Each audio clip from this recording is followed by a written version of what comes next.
Quando a Rússia invadiu a Ucrânia em fevereiro de 2022, nos 3 primeiros dias daquele conflito, ao contrário de todos os outros dias que se viriam até hoje, o apoio ocidental a Kiev foi ínfimo.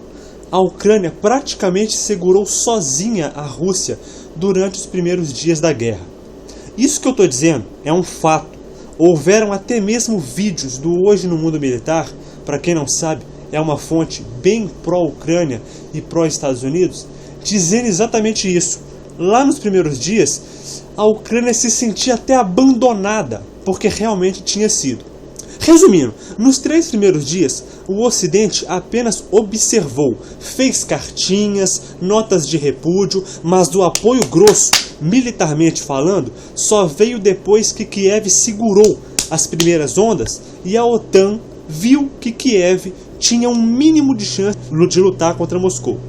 Nesse recente conflito, iniciado pelos Estados Unidos e Israel contra o Irã, até agora a China tem ficado apenas nas notas de repúdio.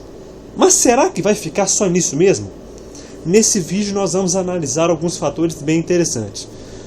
Antes de mais nada, vamos aproveitar que estamos tocando nesse assunto e vamos lembrar que cada ação tem uma reação no sentido oposto. Kiev, mas a Ucrânia, vai ter um péssimo ano pela frente.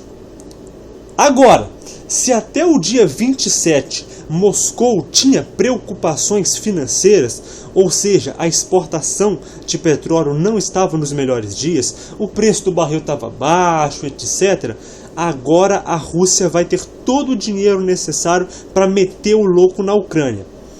A China e a Índia vão comprar a rodo o petróleo crude da Rússia, porque agora o Estreito de Hormuz vai estar fechado, né?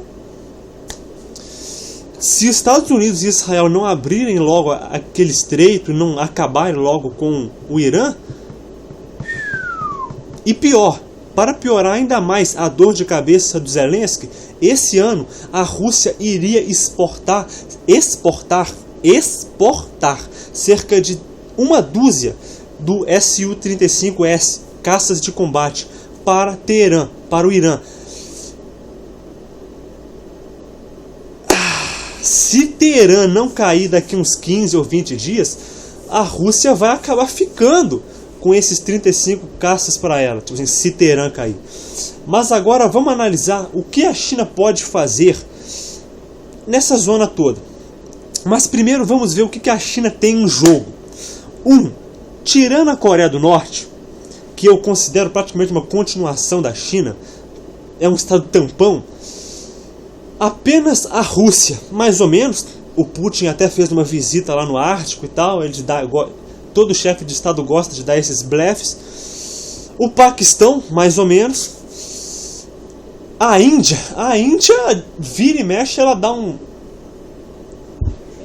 ela joga um caminhão para cima da OTAN.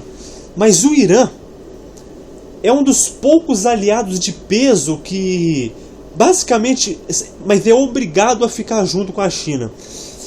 Mas antes que alguém venha falar que o BRICS e tal, não sei o que, meu irmão, o Brasil até hoje evita ao máximo comprar equipamentos militares de fora da OTAN.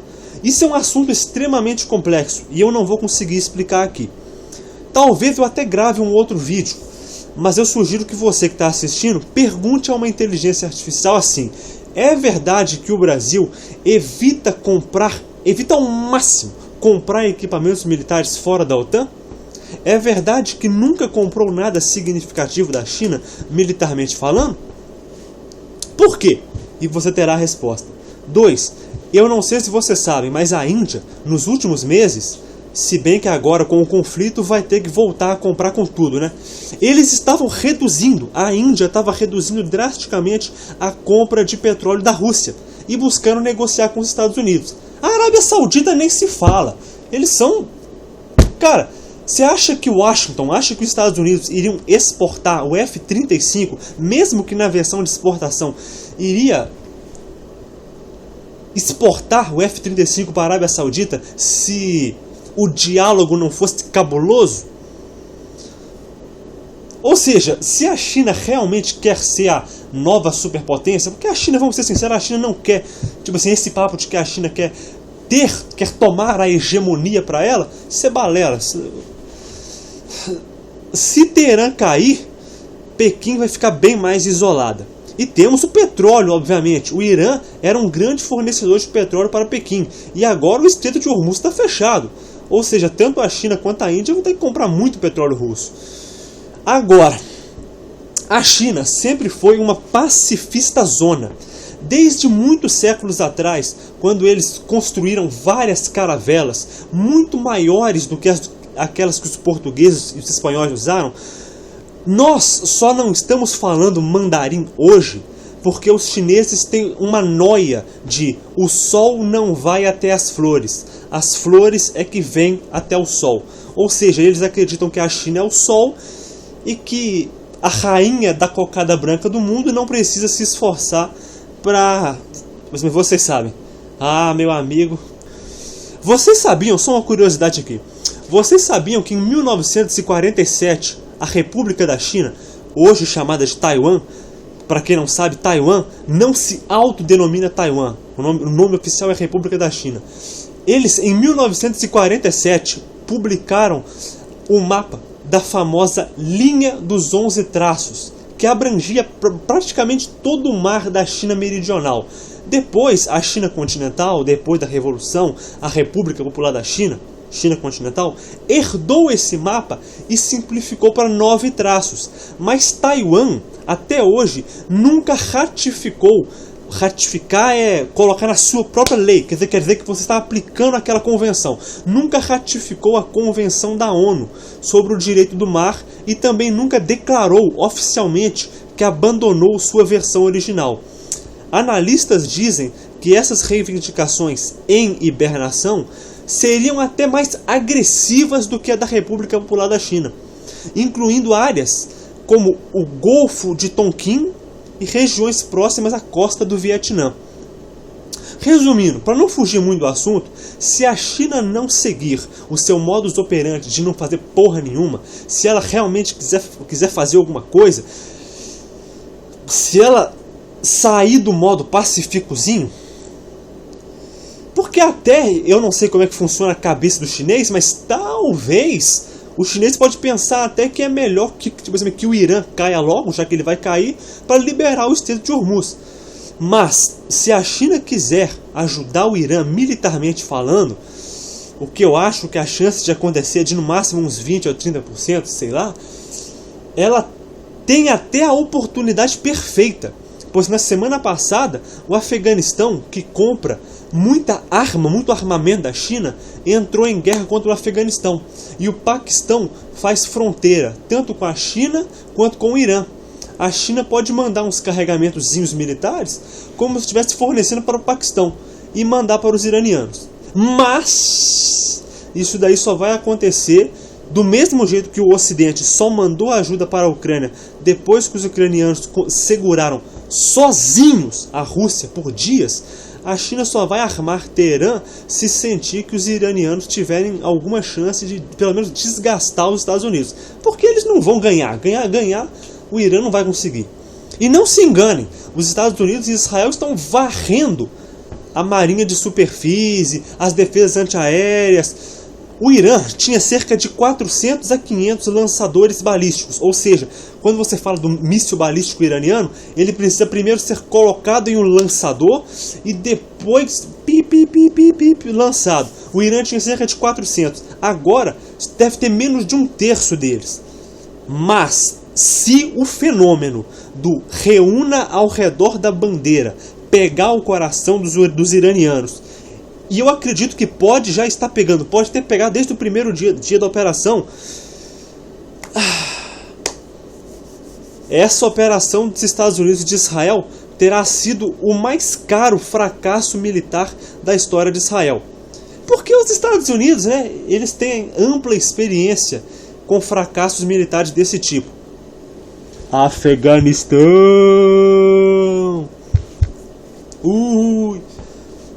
Olha, eu sei que o assunto desse vídeo não é esse, mas se você chegou até aqui, muito provavelmente é porque você é um cara inteligente. Você deve ser um cara inteligente ou uma garota inteligente. Então eu espero que você entenda o que eu vou dizer aqui agora. Atenção, isso é muito importante porque diz respeito ao nosso Brasil. O nosso Banco Central, o Banco Central do Brasil, está cometendo um suicídio econômico. Por que eu digo isso? Porque a nossa base monetária, ou seja, a quantidade total de dinheiro físico ou digital que está circulando na nossa economia, ou seja, a nossa base M1 e até mesmo o dinheiro das poupanças que fica na base M2, na verdade, contrariando todos os paradigmas econômicos da direita brasileira, do Pablo Marçal da vida e tal, na verdade, gente, no final do ano, do ano passado, o Pablo Marçal falou que a Mega da Virada bateu 1 bilhão porque estava imprimindo muito dinheiro. Pessoal, sendo que alguns dias antes eu tinha pesquisado, na verdade, a Mega da Virada bateu 1 bilhão porque a Caixa Econômica Federal aumentou o percentual do primeiro prêmio para o primeiro ganhador. Mas vamos lá, contrariando todos esses paradigmas, na verdade a nossa base monetária, quando comparada com países de porte econômico e tamanho territorial similares ao nosso Brasil, a nossa base monetária é até pequena. Como todos aqui devem saber, países que sofrem com alta inflação ou hiperinflação possuem um excesso de moeda em sua liquidez.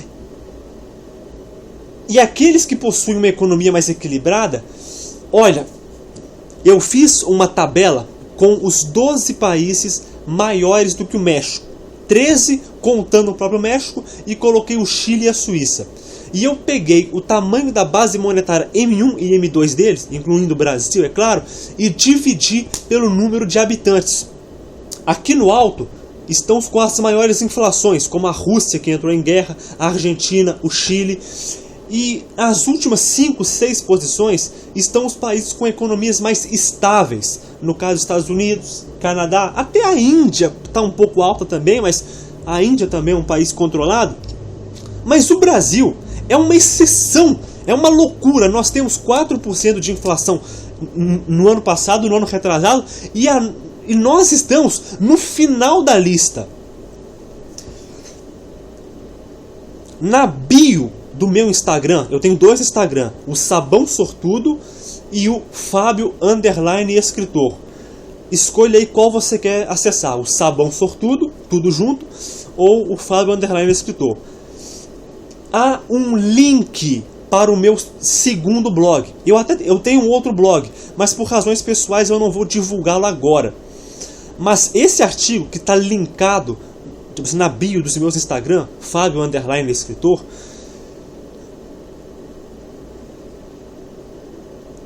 eu não vou ter tempo para explicar tudo agora, mas resumindo, por várias razões estamos sofrendo muito pela falta de emitir dinheiro, com moderação.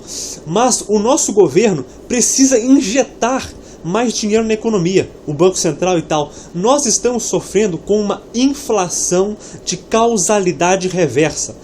Dentre outros problemas, o nosso setor produtivo fica com medo de aumentar a produção e não haver consumidores. E por isso ele não investe. E junto com o fator depreciativo psicológico, faz a inflação subir. Ah, mas onde está o tal suicídio econômico que você está falando? O BC está mantendo a zorra da nossa taxa Selic em 15%. Pois ele está apenas seguindo o manualzinho mágico da economia dos cornos keynesianos. Pois no manual diz que se você precisa aumentar os juros para desestimular as pessoas a consumir, e com menos dinheiro circulando você reduz o preço. Mas no Brasil nós somos uma exceção. Leiam lá o meu artigo no Fábio _escritor, na bio. Nesse canal não tem essa putaria de ficar pedindo like ou de pedir para se inscrever no começo ou no meio do vídeo. Eu vou sempre, ou quase sempre, deixar para o final, por respeito ao tempo de quem está assistindo. Mas eu agradeceria demais da conta, ficaria muito grato se tivesse alguma coisa que você saiba. Por favor, considere se inscrever. e dê o seu gostinho, seu like.